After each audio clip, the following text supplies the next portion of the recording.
Salut les amis et bienvenue sur 100 Prof à la rescousse. Dans cette nouvelle vidéo de notre formation spéciale fonction Excel et programmation VBA, nous allons voir une nouvelle fonction qui est la fonction séquence. Cette fonction nous renvoie sous forme de tableau une séquence de nombres séparés par un pas qu'on aura défini. Par la suite, nous verrons un cas pratique d'utilisation de cette fonction-là, séquence. Et nous allons mettre également en place une petite combinaison de fonctions qui nous permettra de déterminer les numéros de série de nos différentes observations que nous avons dans notre base de données.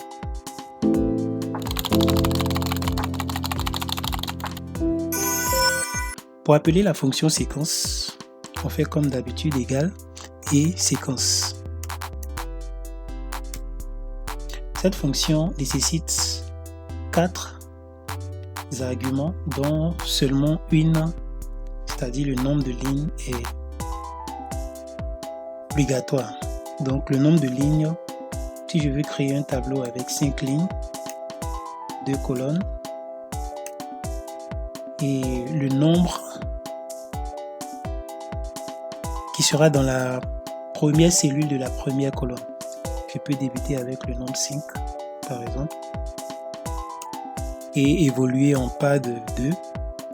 Quand je dis évoluer en pas de 2, ça veut dire tout simplement que le nombre suivant sera 5 plus 2, donc 7. Alors la valeur de la première cellule de la deuxième colonne sera 7. Je fais entrer et on a notre tableau ici.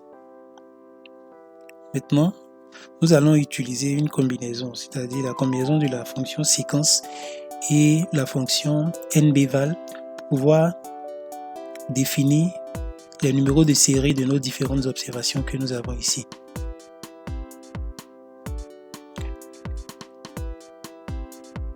De façon générale, lorsque nous voulons écrire des numéros de série, nous avons tendance à faire tout simplement 1. Ça, c'est une première méthode. On fait 1, on va faire CTRL et on va incrémenter.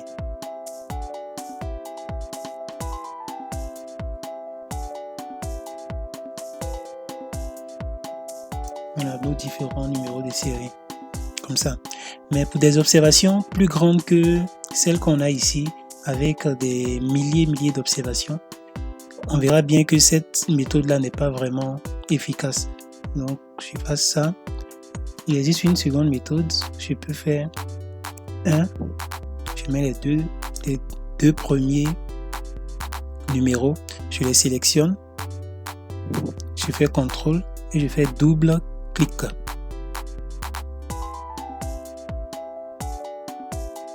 On voit que celle-là, elle est plus efficace que la première. Cependant, lorsque je supprime une observation de ma base, on remarque qu'on a un saut. On est passé de 37 à 39, ce qui n'est pas intéressant.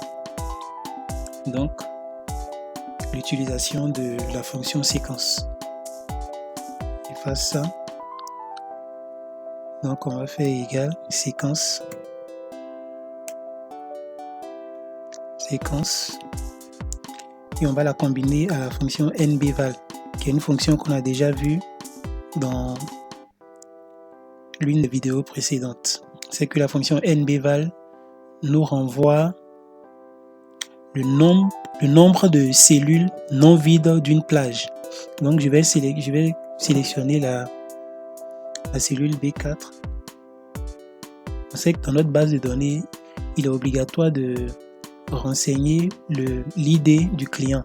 Donc, c'est pour cette raison-là que j'utilise la cellule B, parce qu'on sait qu'on n'aura pas, tant qu'il y a un client là, on n'aura pas de valeur de cellule vide. Donc, B4, et je peux prendre de B4 jusqu'à B50, ou B60 si je veux. On peut aller jusqu'à 600 hein, en fonction du nombre d'observations que nous avons. Donc je vais m'arrêter à 60. On n'a pas 60 observations, mais je vais m'arrêter à 60. Je ferme la fonction nbval et je ferme la fonction séquence.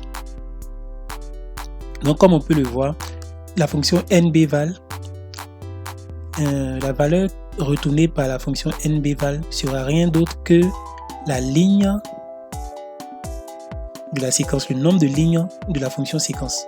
Donc si nbval nous retourne 4, ça veut dire que séquence va créer une séquence de 4 lignes. Donc on va quitter ici 1, 2, 3 et 4. On va s'arrêter ici. Donc il va faire 1, 2, 3 et 4. Étant donné qu'on n'a pas donné les autres arguments de la fonction séquence, alors il va juste évoluer par part de 1 et tout faire 1, 2, 3 et 4. Donc je fais entrer et on voit qu'on a bien nos 40 numéros de série. Et ce qui est intéressant ici, lorsque je supprime cette ligne, on voit qu'il n'y a pas de saut. On a quitté 37, on est passé à 38.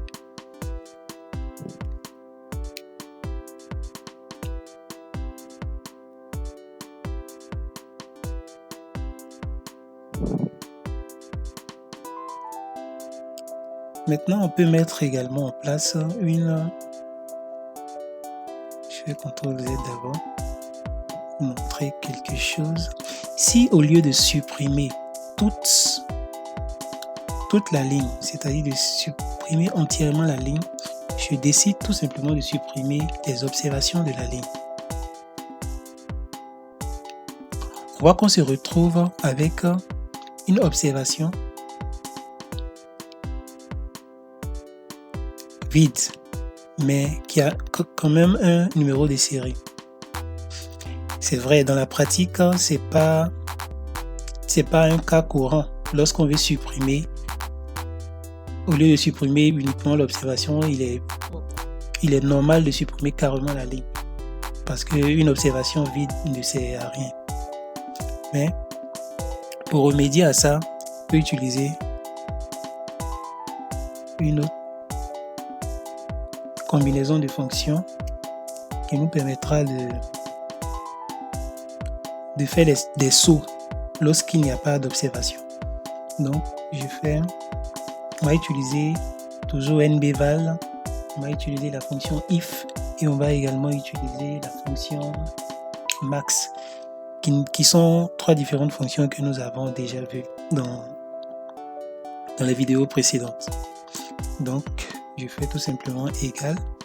On va commencer par la fonction nbval.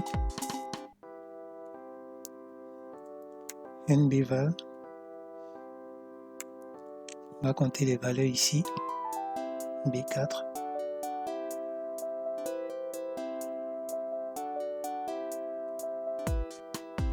Et à la valeur qu'on aura obtenue, on va lui ajouter le maximum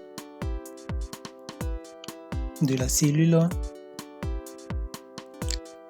A3 jusqu'à la cellule A3.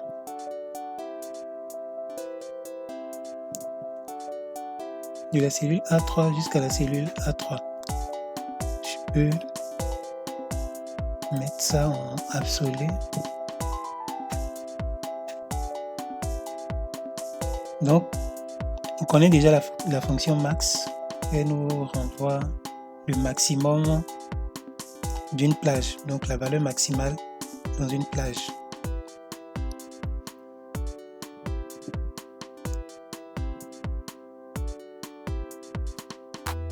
Si je fais égal, entrée plutôt, on voit que ça me donne 1. Si j'incrémente, j'aurai 2, 3, ainsi de suite.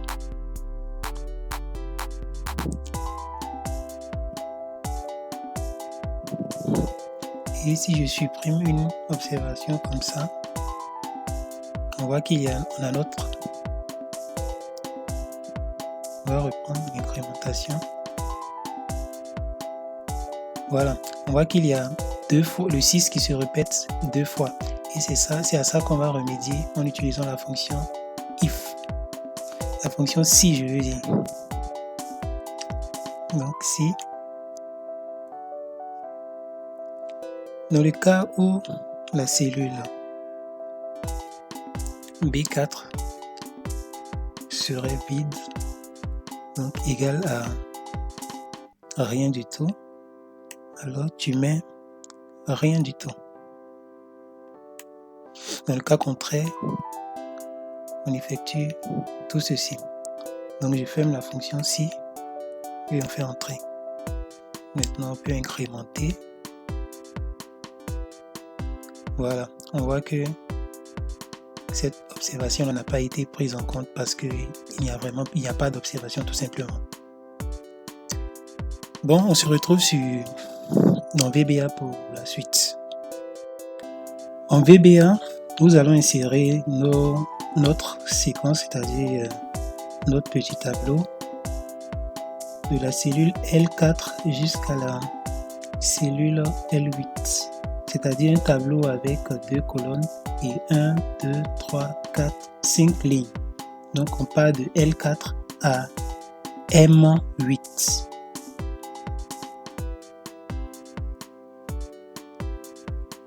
Après avoir inséré un module, on va tout simplement créer la procédure sub la séquence.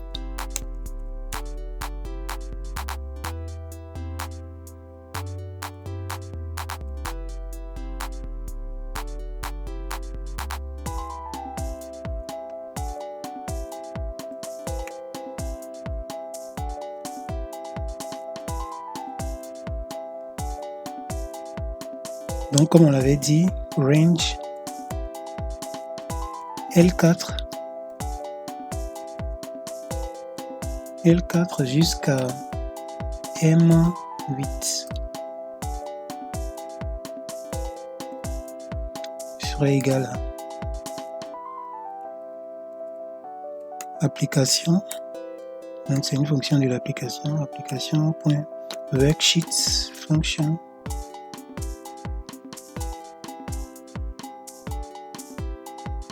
séquence.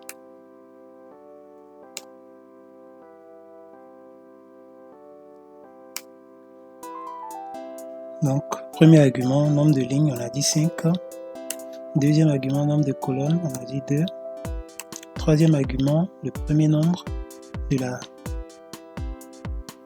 la première cellule, première colonne. Donc, on a commencé par 5 et le nombre de pas, on avait fait 2. Donc, je fais ça. Nous ne sommes plus dans Excel, là, on est en VBA. On n'utilise plus point virgule, mais plutôt la virgule. Les erreurs en programmation sont normales. C'est quelque chose de fréquent, donc il ne faut pas en avoir peur. Je fais entrer là. Donc on a fini avec la première partie. La seconde partie, c'est de créer notre série. Le numéro de série. Donc pour ça, on aura besoin d'une variable. Donc la variable ligne as integer et on va la définir ligne. On va lui donner une valeur, donc ligne égale à range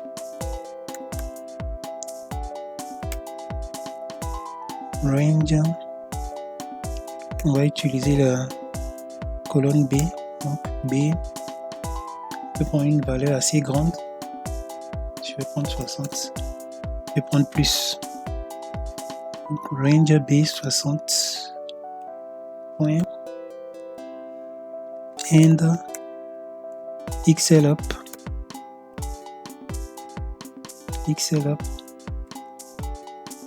.row. Donc on prend la ligne. Voilà, maintenant qu'on a ça, range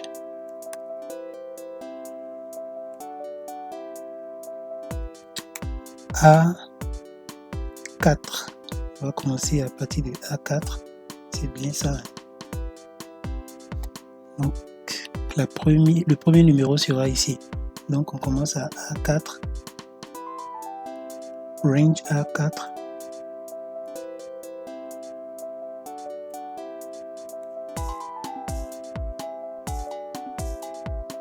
A4 jusqu'à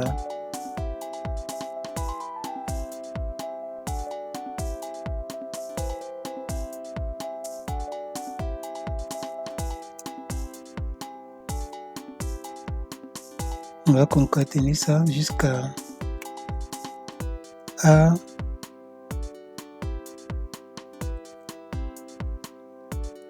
concaténer à la ligne.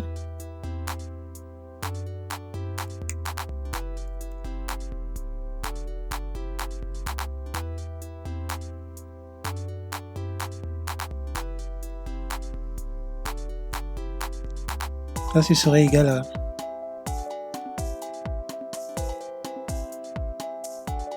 je vais recopier ça.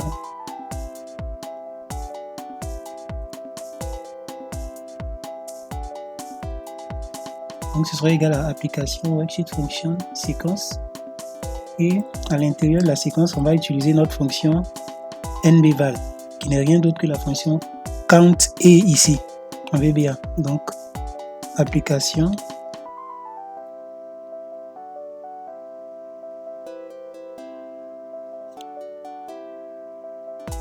count et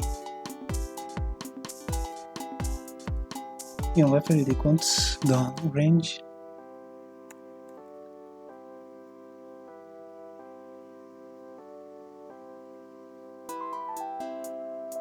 On va recopier ça tout simplement.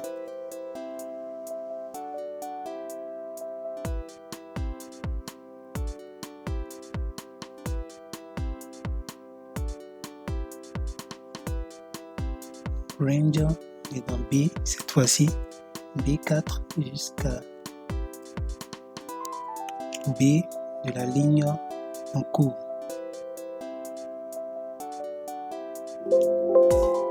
Il manque une parenthèse.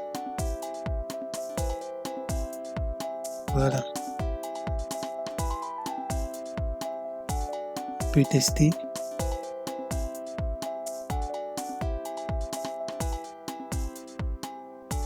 Et on voit qu'on a bel et bien notre tableau ici. Et nos numéros de série. Merci d'avoir suivi.